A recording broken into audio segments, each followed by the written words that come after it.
Greetings and peace. I hope you and yours are doing well today, wherever you might be watching this from. Now, the title of today's presentation that I wanted to do is The Teachings of Siddhartha Gautama, the Buddha, Buddhism, and its similarity to Freemasonry and the Masonic path. Now, the Buddha is someone that I have admired for a while in my spiritual journey because the Buddha teaches us that in order for us to fully reach enlightenment, we must overcome our lower nature. And also, my ancestors being from India, I was intrigued with Buddha being an Indian prince who gave up all of his wealth and status to live an aesthetic lifestyle. And I was very passionate about that as a Sufi Mason myself, as someone who basically renounces the world in order to unite with that divine force. So please join me as I cover the illustrious Buddha, and I thank you for always sticking by me and supporting me. The life of the Buddha was a very luxurious one, as he grew up as a prince who was provided every luxury in the world. His father would often keep him away from the outside world, fearing that he didn't want his son to see anybody that was sick, old, or dying. So the Buddha was kept into the confines of his palace, given whatever luxury you can name, he was given it. And then he eventually got married, had a wife, kid, whatever, a prince desires, he had it. And at age 29, he had gotten a glimpse of the outside world, and he saw all those three things that his father was making sure that he did not see. So he started questioning life because he was suffering. Money and status did not bring him happiness, and he was not happy with those things. Having access to a beautiful wife, children, women as a prince, royalty, that did not bring him happiness. So he left everything quietly the next day to pursue his path of enlightenment for the next 6 years, which he would gain on the full moon of his 35th birthday. So he decided at his own free will, with the in respect to the Masonic path, to go and pursue this journey, where he would learn from different teachers and be tested with his own trials and tribulations and meditations. And the Buddha would have to overcome his lower nature, as he would be tempted by the demon known as Mara, which is basically your lower self. And he would conquer all of those things when he would be tempted with lust, with desires, anything that would not be beneficial to him. And the Buddha, once he reached enlightenment, he taught as a teacher for 45 years, and he drew kings and all these different people of the different statuses to him to learn from him, and that's how Buddhism was able to spread from India to the rest of Asia, and how they loved his philosophy so much and implemented it into their countries. Now, I had taken a Buddhism course when I was in college, and I had written a short essay on it, which I would like to go over now. So Buddhism is a unique world in terms of religious teachings, and maybe it actually is a way of life and a philosophy of perception.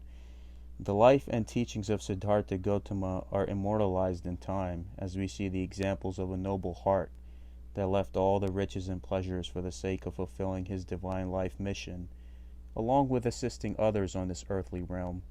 Similar to, the Masonic path, where you have a heart of gold and you try to help your brothers and uplift the fallen state of humanity, because that's what the Almighty has sent you here to do, to love one another regardless of race, religion, creed, and to assist your brothers and humanity whenever you possibly can without expecting anything in return. The Buddha was targeted for his downfall as well, just like any other person we have seen in history or society, who is on a certain level of knowledge and awareness both spiritually and metaphysically. The entity targeting him was Mara, the demon or elements of dark forces per se, the aspect of spiritual warrior and the spiritual warfare that many individuals go through who walk this path, because this path is never meant to be easy. Mara is actually a symbolic representation of evil and how it can harm the human soul development and ego through its use of pleasure, fear, death, and the factors of impermanence.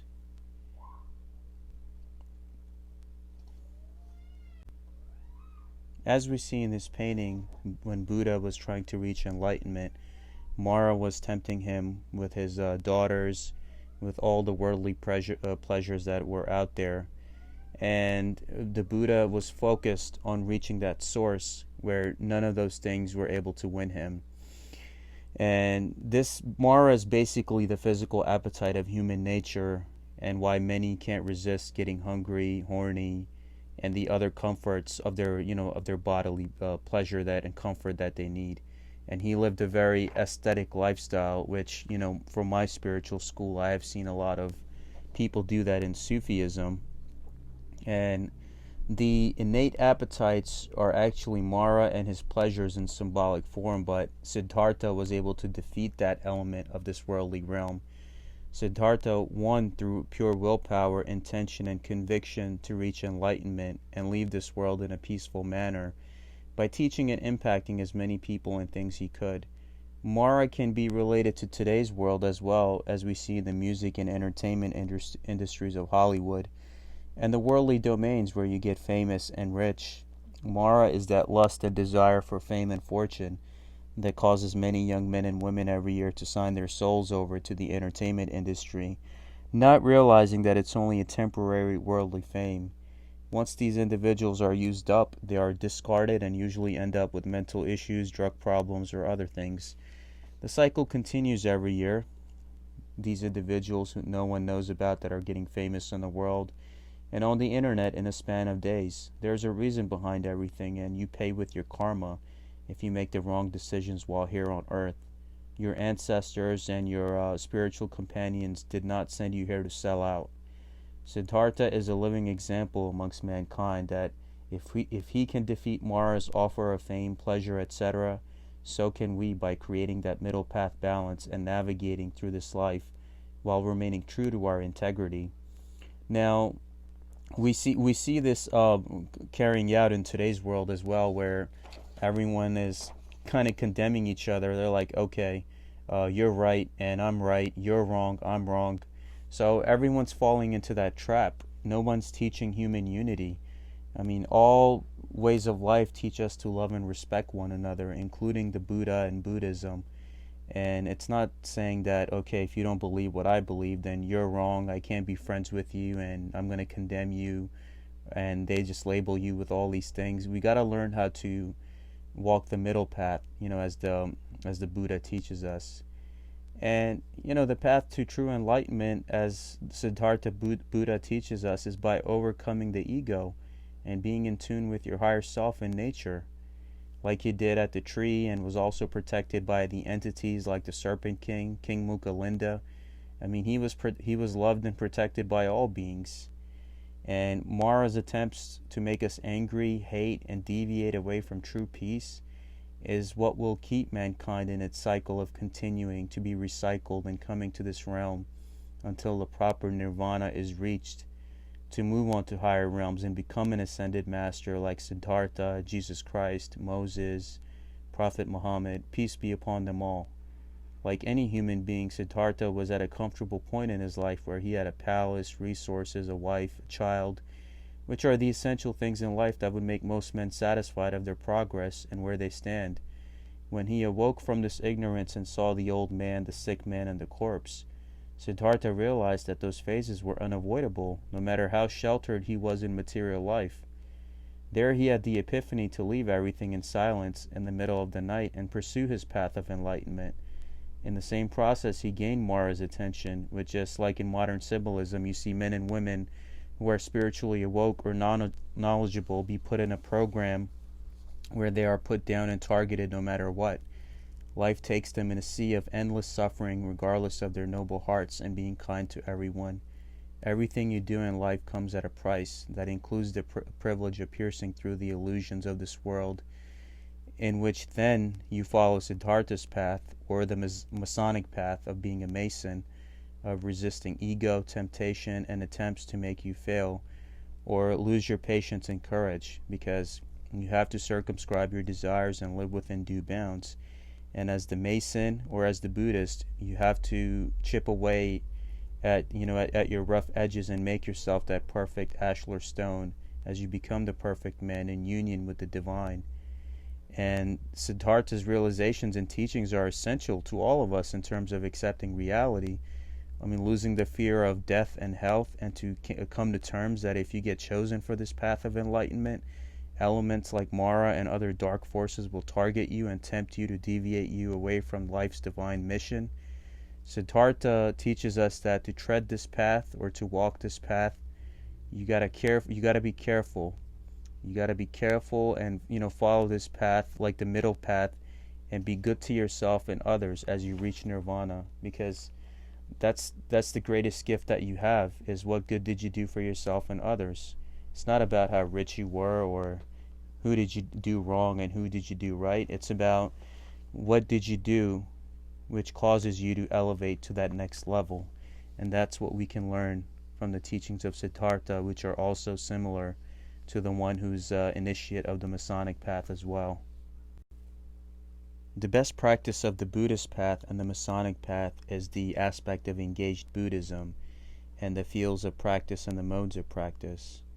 Like we see here, it's similar to the 24-inch gauge, where you divide your time and not waste your time on this earth, and use it correctly by caring for this earth, caring for your family, embracing your family, cultivating awareness and growth in your daily life, working with others with the sign of friendship, participating in your local politics or your local affairs of your local area, extending compassionate action, spreading joy in 10 directions, exploring new terrain, which means you travel, like how they encourage you in the Masonic path to travel to different places and lodges and travel with your brothers, moving into the world, and at ease amid activity. So you got to follow the middle path. And the reality is that we are often told throughout our lives the phrase, practice what you preach, not just in Masonry but in other religions as well. This is exactly what engaged Buddhism is: the practice of the Four Noble Truths, the Eightfold Path, and the life teachings of the Guru Master Siddhartha Gautama, also known to the world as Buddha. The best example of engaged Buddhism are the practices of Thich Nhat Hanh, the Zen master from Vietnam, who dedicated his whole life to helping humanity see the way, regardless of the many problems we still continue to face today. He describes the reality of human beings today as they are caught in a system where they are constantly worrying about bills, achievements, worries, angers, and regrets, and do not place their faith within or the universal laws which are there to aid and assist us. He often teaches us that, our mind is caught in worries and fears and angers and regrets, and we are not mindful of being here. We see that today, especially with current events in America. Everyone's lower nature is getting the best of them, and they're not realizing that if you destroy each other, then nobody benefits from that. You gotta be able to walk the middle path, engage with each other respectfully, and learn, okay, this is how we fix things in our community, and this is how we spread compassion in all 10 directions, just like how a Buddhist would or a Mason would. Engaged Buddhism is something you take as a challenge to educate those around you in any way you can, in any environment you are meant to be in. Because in life, you're always where you're meant to be and whatever you're meant to be doing. A lot of people ask, what's my purpose in life? And I would tell them, whatever place that you're currently at, whoever you're dealing with, whatever you're doing, that's your purpose at the moment. And just like how people, places, and things change in life, so too does your purpose. The reality is that, even myself, I have faced in America, is that regardless of organization, affiliations, degrees, titles, most people tend to be closed-minded. And it's not their fault, because of their perceptions are based off the media instead of actual personal knowing of individuals they have no idea about. This is why the topic of engaged Buddhism should be practiced and stressed to free and open as many minds as we can, just like Buddha said and Thich Nhat Hanh in their life path. Even if one person gets changed or impacted, then you did your job successfully in this lifetime to aid and assist humanity in some way. Just like in the path of Masonry, you help somebody, you uplift somebody, because humanity is right now, is especially what's going on recently in the world, is still on the path of destruction, regardless of all the knowledge and technology that we supposedly have today. And the guy speaking with the accent or the man with the beard and hat still get judgmental looks from individuals who made no effort to sit down with them and get to know them personally, to realize that we're all human beings trying to make it and get by. We all have heartbreaks, tears, laughter, happiness, just like anybody else. And we all owe this love to each other, and we're all going to the same place. So why not, help each other walk that path? Because we can't get there by ourselves. We need our brothers there with us. So, an example of engaged Buddhism I have taken upon in my life is to make my presence known wherever I go, for the sake of leaving better roads and perceptions ahead for future Muslims who might find themselves in a situation where they deal with those individuals that I changed through my character and willingness to be patient with. The truth is that our reality, our inner reality especially, is projected onto our outer physical reality. And that's why I tell people that that are currently protesting, is that the condition of a people, places, or things does not change unless you change yourselves. Now, the way to eliminate suffering, I believe, needs these spiritual practices of inner construction of the mind, body, and soul to have humanity and become ascended masters like the illustrious Buddha, Moses, Jesus Christ, Prophet Muhammad, peace be upon them all. And we got to know that they suffered and they were challenged in their lives a lot. And where we see today, everyone is divided and conquered on the basis of gender, religion, socioeconomic status, affiliations, race, especially race today, or opinions, where people are kept distracted by the elites of this world. So humanity remains in an endless cycle of bickering, rather becoming one collective consciousness and changing the fate of this world. And I worked the night graveyard shift at different stores and convenience stores in the city, and I've seen how animalistic people can get when drunk, and all they care about is food, drink, sleep, bathroom, sex. There's a reason why the elite at the top call humanity useless eaters, who are told what to do and kept in line with jobs, bills, responsibilities, because they cannot think or do on their own. The reality of engaged Buddhism, as taught by the illustrious Buddha and Thich Nhat Hanh, this Zen master, is that we need to be engaged rather than sitting down idly by. The liberals of America try their best of their ability on college campuses, city protests, and other places, but that is just one example. We all need to follow the example of activism, compassion, and making a change, but all through the power of love, compassion, and honest intention towards all of mankind.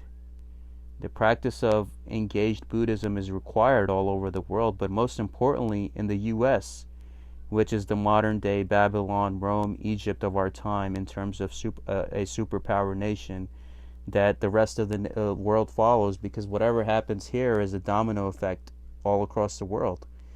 The system that I've seen here, it puts people against each other in a fight for survival, where everyone is, just selling out for material gain or profit. The important lesson we can do to heal this country and the world is to first heal our hearts from all the desensitization we have been put through daily through our cravings of, violence on the news, violent video games, movies. And I question myself, is this who we really are? And, as a Mason, as a Sufi, somebody who loves the teachings of the illustrious Buddha, I don't think so. I believe wherever our spirits originally come from in the universe did not intend for us to be this way, and we should strive and speak up to engage our fellow man and change the world for the better. And that's what it is, my friends. A lot of people in the path of Masonry are curious that who is the supreme being in the eyes of the Buddhist? Well, in the path to reach nirvana, you can look up to Siddhartha Gautama as the supreme being that you can exemplify. And also, that supreme being can be yourself. Now, I know this is a controversial subject, but all holy scriptures support this, where in the book of Luke in the Holy Bible, it tells you that the kingdom of heaven is within. In the Holy Quran, Surah 50, it tells you that Almighty God is closer to us than our jugular vein. And it's basically telling us that stop looking for this, God in the sky or anywhere else. God is within you. And if you keep chipping away at that rough ashlar and become that, perfect man, then what happens is that you reach that state, that divine state. And as for their volume of sacred law, those are the teachings that the Buddha left behind. So they're on that same mystical path as the Mason is. Now, this pamphlet has been distributed by a place in California, which was at my local pharmacy. So I wanted to include this, its teachings in this presentation. Now, if you can't read it in the PowerPoint, I will read this out for you. Now, the triple reverences, which is the meditation, Pure Land, and Tantra. Choose a suitable time to meditate. Sit with a solid straight back. Tip of tongue slightly curled up and touch your upper gums. Place right hand on top of left and two thumbs slightly touched and placed comfortably on your lap for energy circulation. Sitting posture. The full lotus position is when two legs are crossed over each other. Half lotus position is when right leg crossed over the left.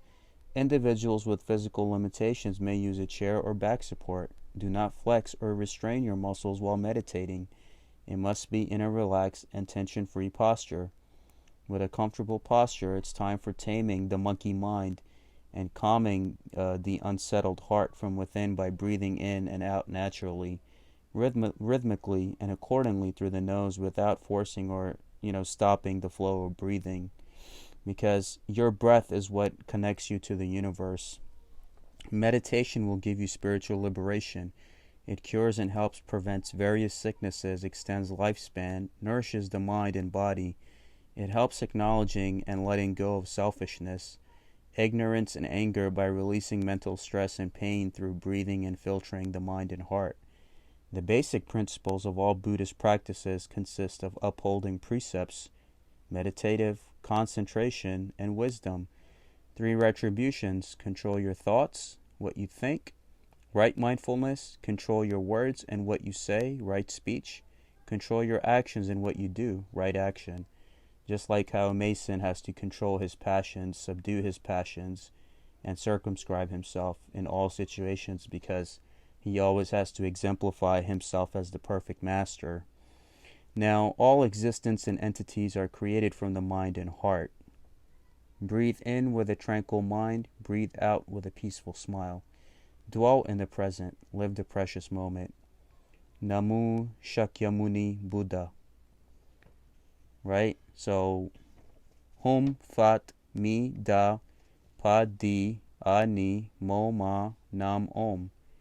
Compassion, wisdom, nirvana. Patience is the source of mind power. Focus and concentrate on your breath, in and out of your nose normally in a clockwise circular motion. Diligent practice, precepts, samadhi, and wisdom, detached from greed, anger, and ignorance. Only the middle path will induce enlightenment, and only the middle path will lead to success. Neither strict or loose, not left, not right, but walk in the middle. And, as we see, everyone is either one extreme or the other extreme with the things taking place in our world. That's not going to answer anybody when they mutually destroy each other. It's about the middle path and how you can both benefit each other in the world that you live in. And you have to have a calm mind. You got to be calm and attain that spiritual enlightenment. And it must be acquired through proper meditation, renouncing the world and sexual desires, and not killing and consuming lives or exchanging in other lawless behavior. Now, the main teaching of this is that control your body, speech, and mind, right? Because that's, in order to become that perfect master, you have to follow that path. This is the second part of the pamphlet, which is the Buddhist Song of Life. Buddha, Dharma, Sangha. So see no evil, hear no evil, speak no evil, and do no evil. Nothing lasts forever and everything changes. Each party or happy time will eventually end. Impermanence, right? And karma is composed of cause and effect. What goes around comes around, and you reap what you sow. Retribution. Look at you in the mirror. You will know who you are. What you think, what you do, they will come back to you. Whatever you don't like, you don't want, please don't do. To others, that's the key, how to be successful. Give others, give yourself. Help others, you help yourself. Love others, you love yourself. You harm others, you harm yourself. Please don't kill and don't steal. No bad thoughts, no lying. No bad drinks. Don't use drugs. Will take you to heaven. Want to live righteous life? Be mindful of your thoughts, of your words, your actions. Will attain enlightenment. Change your life. Wrong to right. You will find happy life. Tame your mind, calm your heart. You will see peaceful world. Want to know your past lives? Then reflect on your life. Wish to know your future? Then watch for your actions. What you reap, what you sow, your actions will come back. Just like that, fair and square. Goes around, comes around. Put it down, then be free. Don't worry, be happy. It's easy, can't you see? We will be living free. Yesterday's history, future is mystery. Presently awakening, moving on and be strong. First is birth, then old age. Third sickness, last is death. Life is short, don't waste time. Let's be kind, peaceful mind. Take refuge in Buddha. Take refuge in Dharma. Take refuge in Sangha. And afterlife nirvana. Desist from all evils. Practice good deeds. Purify one's mind and heart. These are the Buddha's teachings. And that's what they're teaching you is exactly what the Masonic path has with the memento mori, with the skulls, is that Almighty God has placed you on this earth for a short amount of time, and He didn't put you here to be evil or cause destruction to yourself, to your family, to your community, or any occupation or venue you find yourself in life. You've been put on this planet to love, heal, and reflect that image back onto, humanity, because what you inherit is what you have to pass on to your children. And if you destroy everything, then they have to inherit that destruction. So that's not the world that you want to leave behind for them. And that's what the illustrious Buddha is teaching us in his teachings, is that we must be willing to look ourselves in the mirror and know that, okay, it's usually us that are the source of our problems through our, bad thoughts, which eventually lead us into our own traps. And the condition of a people, person, or community does not change unless they collectively come on that harmonious level of unity consciousness. So we have a lot to learn from these teachings, as even if you're walking the Buddhist path, Sufi path, Masonic path, whatever have you, there's something that you can take from this and apply it to your life. Here we see the reptilian Serpent King, King Mukalinda, protecting the Buddha during a rainstorm that occurred during his tree. Now, this is signifying that serpent energy is within you as well. How you see in the way that the pharaohs, that the way their structure is made, they have a serpent that's coming out of their crown. And a lot of people demonize the serpent, but the serpent is actually a healer, because even if you look at the medical insignias, you have the two serpents that are coiling up. You have the pharaoh that has the serpent coming out of his crown. You have the serpent that's protecting the Buddha. So that serpent kundalini energy is within you too, and once you activate that, those two serpents coil up your spine into your crown chakra, where you reach enlightenment. And as you see the light around his head and the serpent coming up, that means this shows that you have that same energy within you. But it's just like, with the Mason who keeps chipping away at his rough ashlar, and he purifies his actions, thoughts, deeds on a daily basis. So too does the Buddhist, because he knows he's here not for a long time, and everything else, material possessions, he will leave behind. So you must be able to look in the mirror and know that I must live a good, pure, and true life. And those who can reach that divinity unlock that energy as well, and they begin to know, feel, and see the world in a different way because they have chosen to walk a path which many are called to do, but not everyone makes it. So it's something that has to be respected and exemplified, and to teach others that there are certain things in the world where they were taught to you as evil, but realize that you are in an inverted reality, and sometimes it's usually the other way around. And that's what the Buddha taught his students, is that whatever I teach you, question everything. Buddha was basically the first teacher that made sure he put that awareness in his students, that whatever I tell you, question everything. It's like how, in the modern world where when they want you to do something, you have to provide footnotes, sources. And, myself, I'm speaking from the heart when I do these presentations. But Buddha was already teaching them, his students, to be like that. So, we have to respect where he's coming from and how he's teaching us that we have the power to unlock that serpent energy within us as well. I wanted to go over 3 of my favorite quotes from the illustrious Buddha. And the first one being is, judge nothing, you will be happy. Forgive everything, you will be happier. Love everything, you will be happiest.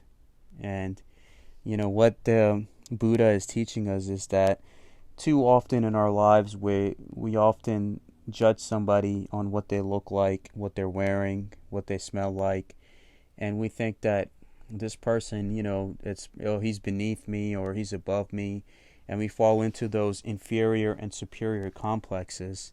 And Buddha is teaching us is that don't judge anything. I mean, myself as a Sufi Muslim, I've traveled to distant lands where some of the greatest masters, they would portray themselves as beggars outside on the street, and whoever would walk by them would probably give them a nasty look. But little do they know who is that person actually that's sitting on the floor, would probably shock them to their core. Just like how you have the Solomonari in Romanian mythology, the grand wizards who disguise themselves as beggars, and they test the heart of the individuals. Like you would be walking past the street and the person would be begging for food or money, and they will see that what kind of heart does this person have? Is he or she really who say that they are? So this is what the Sufis do also, and what the Buddha is teaching you is that don't judge anybody. You will be happy for it. Anybody does you wrong, forgive them. And if you love everyone and you forgive everyone and you don't judge anyone, then you will be the happiest person. So I'm very thankful for these teachings of the illustrious Buddha, that the world can still learn from it today, more than ever. The second favorite quote that I would like to talk about is, the root of suffering is attachment. And what the Buddha is telling you is that our attachments to what we look like, our race and religious affiliations, and the biases associated with that being in our echo chambers is usually what prohibits our growth. And we see that today going on in the world with recent events. If you don't take a certain side, then you're going to be labeled as the worst person that has existed in the world, because everyone's attached to a certain cause or feeling at the moment. And the Buddha is telling us that we're here to not judge each other, we're here to love one another, and we're all walking each other home, and to forgive each other. 2 wrongs don't make a right. If somebody does wrong to you, and if you destroy everything in the process, then you inherit that karma, as I explained earlier in the Buddhist song that I covered with the chart. So don't attach yourself to anything, and always be free. Be a free thinker and a free spirit. Just like how a Mason is a free man, he's a free thinker to follow his own free path, because you don't want to attach yourself to anything that would prohibit your growth in any way. Yeah, it's good to inherit who you are and your traditions, but don't let it come on your path where it closes your mind and it prohibits you from learning from others. So that's what I took away from this, and I'm thankful for this. The last quote that I would like to discuss of the Buddha is, if they respect you, respect them. If they disrespect you, you still respect them. Do not allow the actions of others to decrease your good manners, because you represent yourself, not others.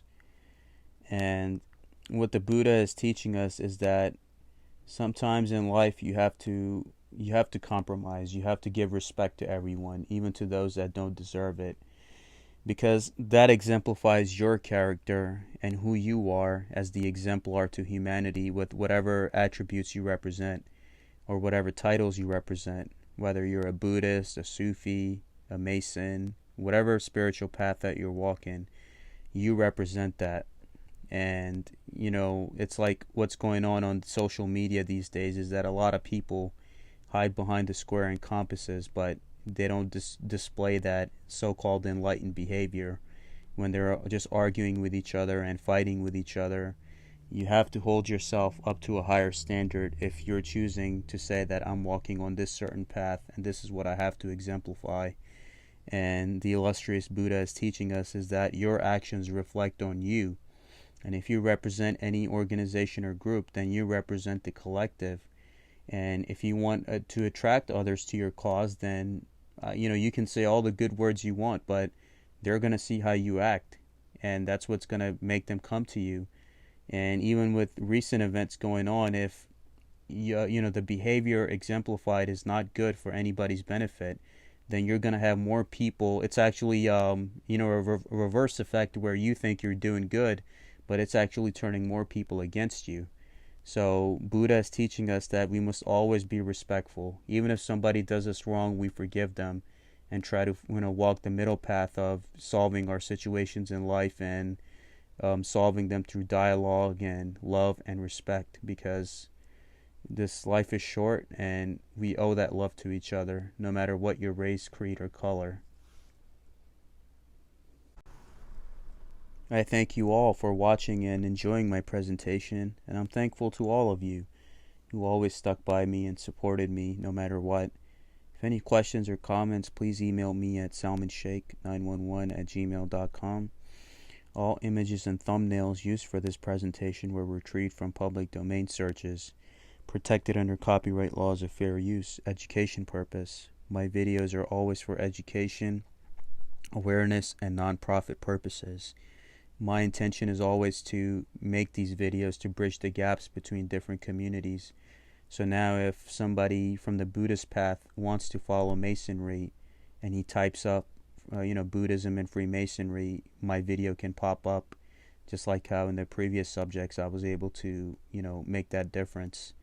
So because in Masonry, every person that walks that path has to feel his own individual connection to the divine, and that way you can contribute to both paths that way to try to uplift the fallen state of humanity and to perfect and ascend yourself as that perfect being. And I'm thankful to the teachings of the illustrious Buddha, because they're needed now more than ever in a world where humanity is just falling lower and lower instead of us uplifting humanity's state. So let us learn and exemplify these teachings in our lives and in all of our undertakings, no matter where life puts us in whatever situation. I'm thankful to all of you, and may God bless all of you and your families. I have love for all of you. Please stay safe and know that together we can create a beautiful future together if we work towards it with honest intent and heart. So thanks again, and wish you all a beautiful, beautiful summer ahead. All rights reserved.